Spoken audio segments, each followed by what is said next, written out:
Olá, seja muito bem-vindo à RDTV. A gente vai falar hoje sobre os conceitos, inovações e tendências para o varejo.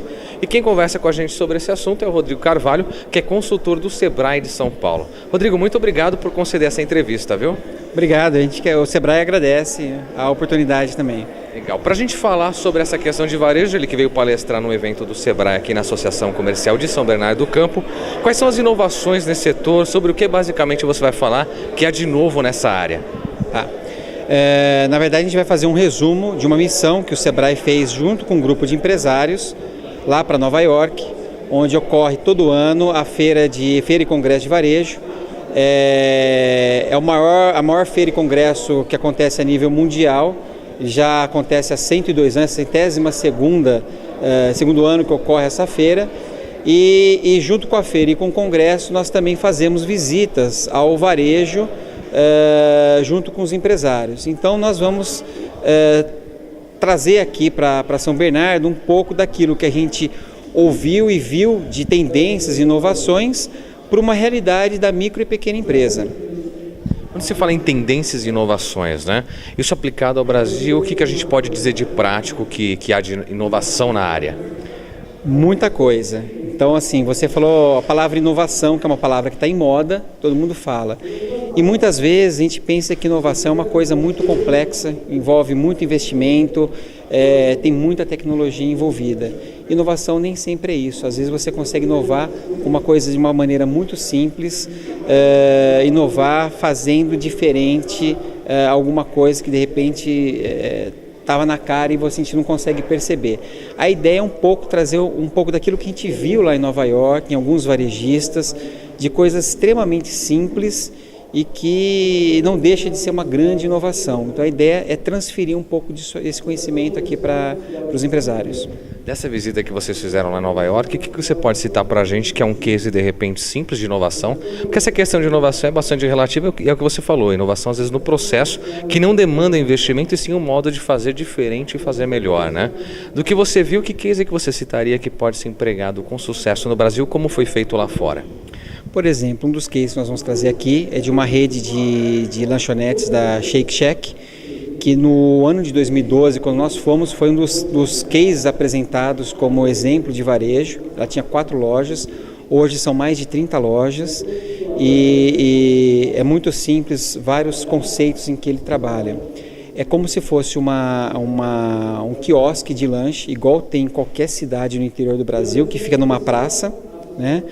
E ele traz várias coisas, conceitos e tendências em cima desse conceito de um quiosque de lanche numa praça. Então, por exemplo, numa praça, muitas pessoas do bairro, da redondeza, vão passear e acabam levando um animal de estimação.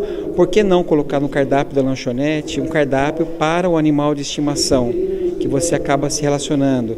Por que não você colocar os funcionários que estão localizados naquele quiosque, sendo funcionários do bairro, né?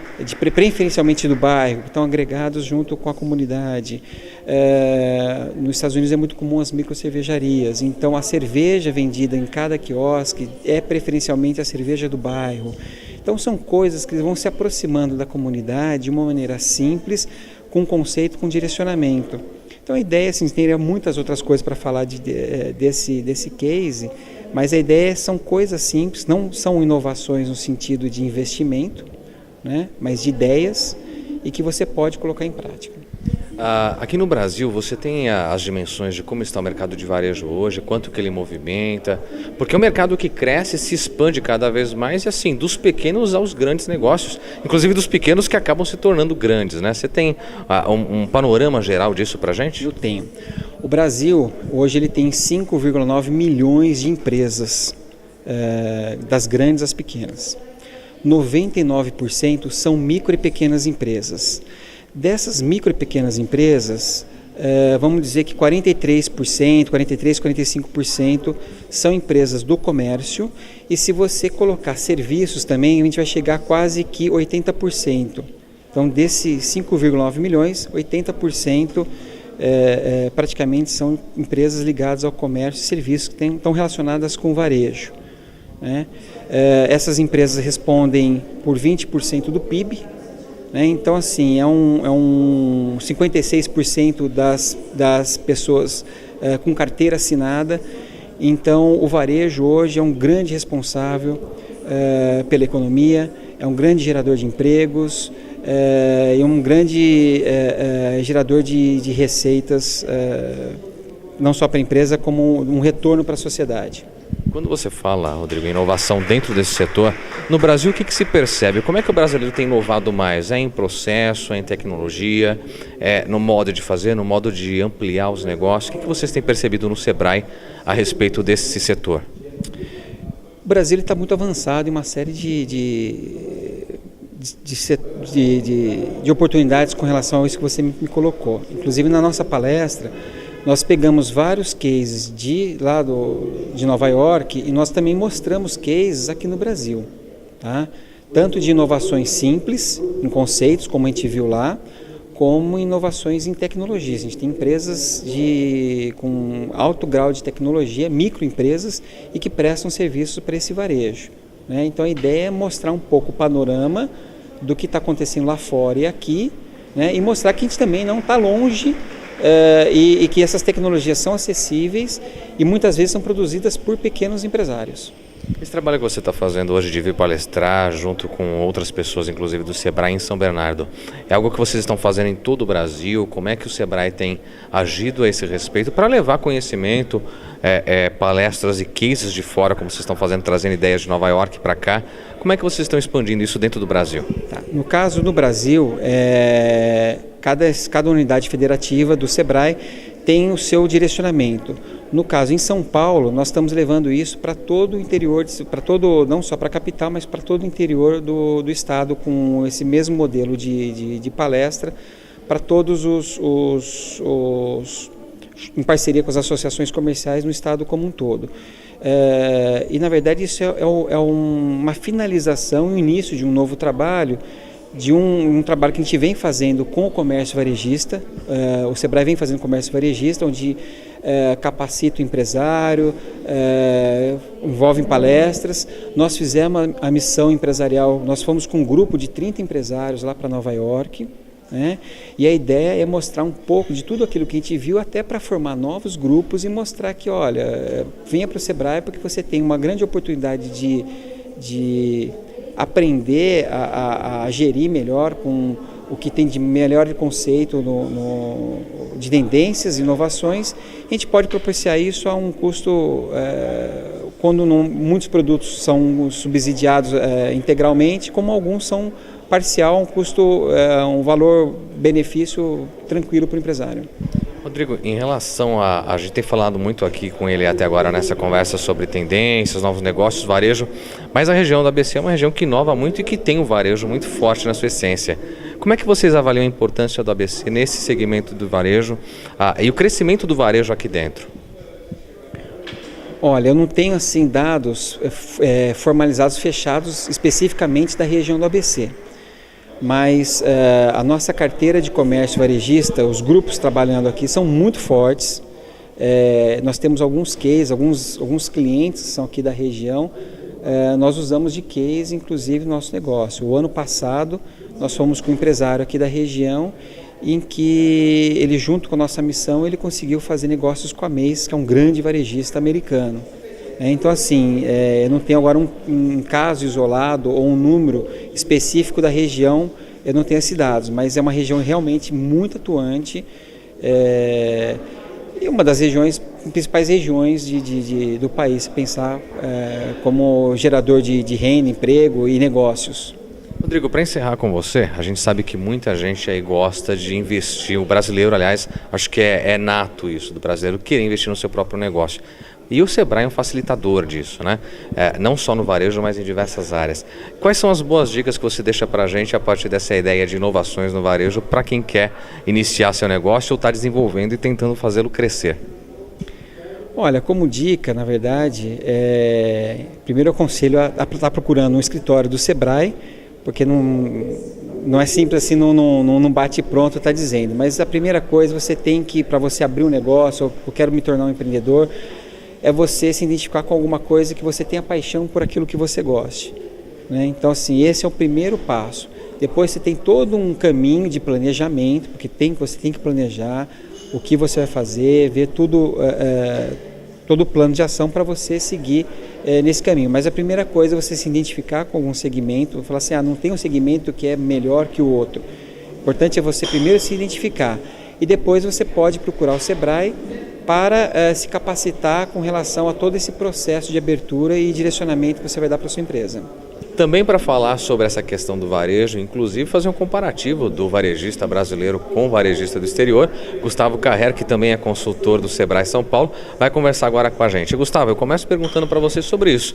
Esse novo panorama do varejista do Brasil, essa nova comunidade, o que de fato é? Quando a gente fala da nova comunidade, é exatamente esse novo consumidor, essa nova maneira de comprar, né? Que está muito mais sintonizado com as mídias sociais e antes de comprar já faz uma pesquisa enorme, já procura as críticas e estão o tempo todo conectados. Então essa nova comunidade é a comunidade de compradores que se falam, que compartilham. E em relação ao Brasil, a gente sabe que o brasileiro ele é muito autônomo, ele quer realmente montar seu próprio negócio, ele é desafiado e se desafia a isso. Como é que está o nosso varejista em relação ao do exterior? Aqui no Brasil, por características do próprio povo brasileiro, que é muito sociável, que está muito presente nas mídias sociais, o Brasil, os empresários brasileiros já estão usando a mídia social há algum tempo. Diferente de outros países que têm uma certa resistência. Mas lá fora, o pessoal usa, os empresários americanos, europeus, usam com mais profissionalismo. A gente vê aqui uma entrada muito rápida, ou seja, a adoção das mídias sociais como um canal de comunicação muito mais rapidamente do que lá fora. Porém, com menos técnica, com mais jeitinho. E o que a gente viu lá é exatamente como utilizar essa ferramenta de maneira mais profissional, de maneira a trazer mais resultados para a empresa. De um modo geral, aqui no Brasil, a gente percebe que o brasileiro, inclusive, está se acostumando a comprar mais pela internet, né? Isso faz o varejo, de um modo geral, se expandir. Você acha que isso é uma das tendências quando se fala, inclusive, sobre inovação, que é um dos momentos da palestra de vocês?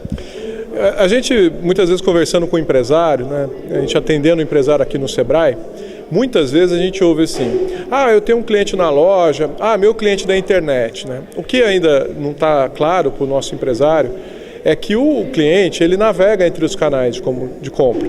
Ele vai comprar na internet, ele vai comprar na loja.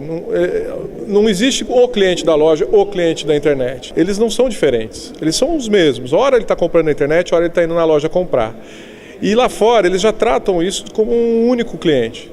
Que ele tem que ser bem atendido na loja, mas também tem que ser bem atendido na internet. É uma inovação, não há dúvida, é muito recente, mas isso já está sendo incorporado no dia a dia das empresas. O que falta aqui no Brasil é um pouco mais de avanço no aspecto do tratamento mais uniforme. O cliente tem que ir na loja ter o mesmo produto de promoção que está em promoção na internet, tem que ter a mesma cara. O visual da loja, o visual do site, o visual da mídia social tem que conversar entre si. Não podem ser canais diferentes, é um canal único que se comunica diretamente com o consumidor. Eu quero encerrar com você, até porque você tem que fazer as palestras, mas de um modo geral, pela sua experiência nas áreas, e ajudando inclusive empresas e segmentos pelo Sebrae, pedindo que você faça 2 comparativos para a gente, no sentido até de traçar uma perspectiva, se for possível. Qual é o varejista do futuro e qual é o público do futuro consumidor desse varejo? A tecnologia ela avança tanto sob o aspecto do varejista, do empresário, como do outro lado do balcão, que é o consumidor. Então hoje o consumidor ele anda com um smartphone, ele está sempre ligado na internet, ele tem um tablet e esse fato de estar conectado está mudando a maneira dele comprar. Às vezes a tecnologia chega primeiro no consumidor do que no próprio varejista. Então qual a perspectiva dos próximos anos? O varejista incorporar essa tecnologia que já está na mão do consumidor, mas incorporar não porque é bonito, porque é legal, mas incorporar no sentido de aumentar as vendas, de conseguir conquistar todas as oportunidades que essas novas tecnologias, que nada mais são do que instrumentos, né, para satisfazer esse consumidor. Não é a tecnologia pela tecnologia, mas a tecnologia que vai favorecer o aumento de negócio, vai facilitar a compra, vai oferecer mais informação, vai oferecer de fato uma consultoria para esse consumidor. Se essa tecnologia estiver voltada para essas características do processo de compra, ele vai conseguir obter sucesso. Tá certo. Muito obrigado e sucesso para vocês nesse projeto. Obrigado, até a próxima. Muito obrigado a você que acompanhou essa entrevista. Você sabe que outras estão à sua disposição em nosso site, repórterdiario.com.br.